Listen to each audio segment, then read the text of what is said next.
merciless, ruthless, a gun for hire.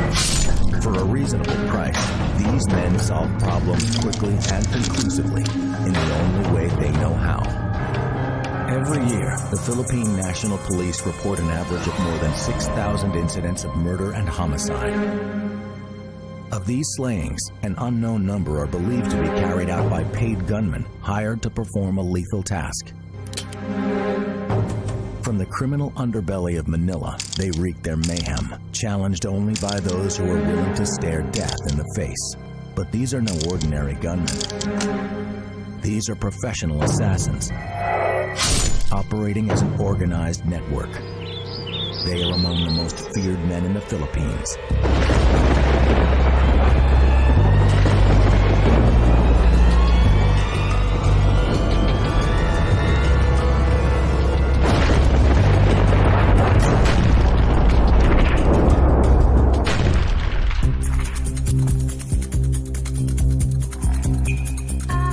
Assassins are a special breed of criminal that can be found anywhere in the world. But in the Southeast Asian nation of the Philippines, gun-for-hire killers come straight from the slums. Kasi po may barkada ako na alam ko ganun yung trabaho. Tapos nung walang-wala po ako, hiningan ko siya ng tulong. Kaya hindi naman ako napahiya sa kanya. As a new recruit to the Assassins Network, Dennis was required to prove himself worthy. If he was to become a professional assassin, killing a complete stranger should be second nature. Dennis was given a firearm and asked to execute a man who had been abducted by his recruiters. Bago lang po kasi ako dun eh. Sinama niya ako, nag-observe ako. Pero may mga pagkakataon na yung meron silang dalang tao. Nakatali na yun eh. Nakatali na yung tao. Sa akin, pinabaril. Hindi naman kasi pwede buhayin yun eh. Sausaw lang ako dun. Assassins are very easy to come by. Many people have been killed, prominent as well as non-prominent people, because they had personal enemies, even political enemies. Assassination, as I've written in my columns, have become an industry. July 3rd, 2008. A group of rap artists have finished a recording session. As they leave their recording studio, gunmen open fire, spraying the rappers with bullets. 2 members of the group were killed. The shooting is a massive shock to the community. The group, known as Hotbalaharp, became an overnight music sensation following an online hit called Life of a Gangster. The young rappers had become local heroes, known for lyrics that resonated with the Filipino youth who struggle every day in the Manila slums. Gumagawa kami ng kanta. Tapos, lalo mo kami alam eh, kasi wala naman kami nakakaawin na ano eh. Bigla na lang paglabas namin, pinagbabaril na lang kami. Following their rise to fame, the rappers received a series of death threats, which they believe came from jealous rivals. Hindi ko masabi kasi kung ano yung banta sa kanila, kung meron ba, o kung sakaling meron, totoo ba, o seryoso ba yung pagbabanta o banta lang. Meron, pero yung mga banta na yun, yung mga about na talk shit, sa inggit, dala ng mga inggit kasi sikat ka. On July 3rd, 2008, the seemingly harmless threats became a reality. Gumagawa kami ng kanta, dito tumama yung bala. Nabali yung buto ko. Bakal na ngayon to. A team of masked hitmen opened fire on the 5-man group. 3 members were shot and immediately taken to hospital. 2 of the band members, rappers MJ and Dino, were killed in the gunfire. To the surviving members of Hotbalaharp, the attack bore the mark of professional assassins hired from the slums by a rival gang. Siguro kaya sila natulak sa ganong uri ng pamumuhay na maging gun for hire dahil sa hirap ng pamumuhay, hirap natin dito sa lipunan na lahat halos. Naging kami, napasama kami sa gang related. Pero not totally gang kami, pero kami, mulat kami sa ganyang kalakaran eh. Wala na yun. Ano na kami, laylo na kami. Kumbaga, kanya-kanya muna kami. Yun. money is scarce, life is cheap. To hire the services of a professional killer can cost as much as $20,000 for a high-profile target, or as little as $120 for a hit on an average man. Guns are a dime a dozen in the country. The access to the gun has made the assassin's job very easy. You can get an assassin for as low as 5,000 pesos and as high as $1 million or $500,000 pesos, depending on the prominence of the target. In a country where more than 40 million people live on less than $2 per day, sheer desperation can lead to a life of crime. And for some, on the brink of abject poverty, becoming an assassin is nothing more than a paying job. Maybe there's a real assassination group. And if I back out, then they'll come out in their headlines and say, he got scared about the assassins.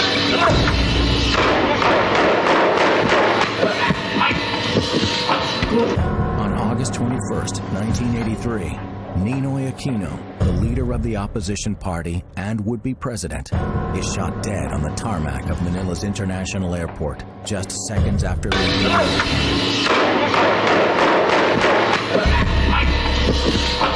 People with enemies, personal, political.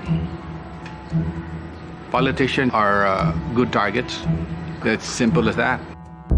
Philippine history, of course, can be said a history of great people, the Filipino people. But the Philippine history is also history of, treachery, conspiracies, political killings, and assassinations. Since before the Spaniards arrived, violence has been tied to Philippine politics.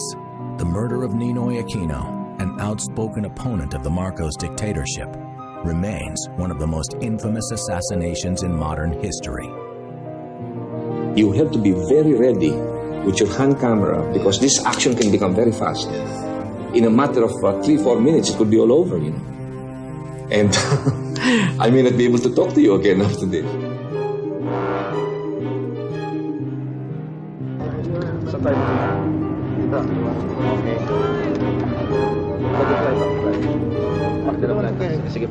Thank you.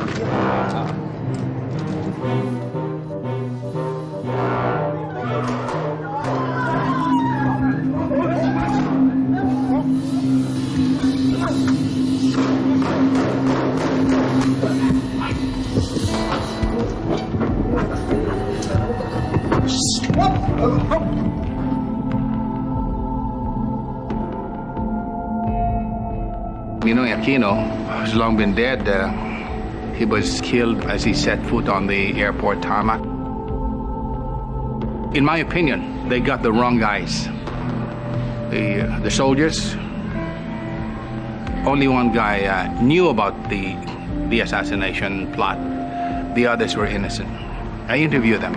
Only time will make the assassination of Ninoy Aquino justice, and the assassins were the masterminds known. But not now. Many of the assassinations can be classified as, one, probably they were politically motivated. Probably they wanted to take someone from power, or they wanted to maintain their power, that's why they kill. Being a politician is a risky business, especially during election campaigns. Avelino Sonny Razon is a retired police chief who is running for mayor of Manila. For him, death threats have become a part of everyday life. This situation has been with me while I was still in the service. I'm now retired, but I still get death threats. It's been part of my regimen, part of my day-to-day life. If elected, Razon has vowed to make the war against crime a top priority. And with significant influence in law enforcement circles, this makes him a likely target for assassination. I just go about my schedules and try to be careful so that fall into these death threats. But politicians can only do so much to combat the gun-for-hire problem. Eventually, the fight has to be taken to the streets by law enforcement agents who are not afraid of the possible repercussions.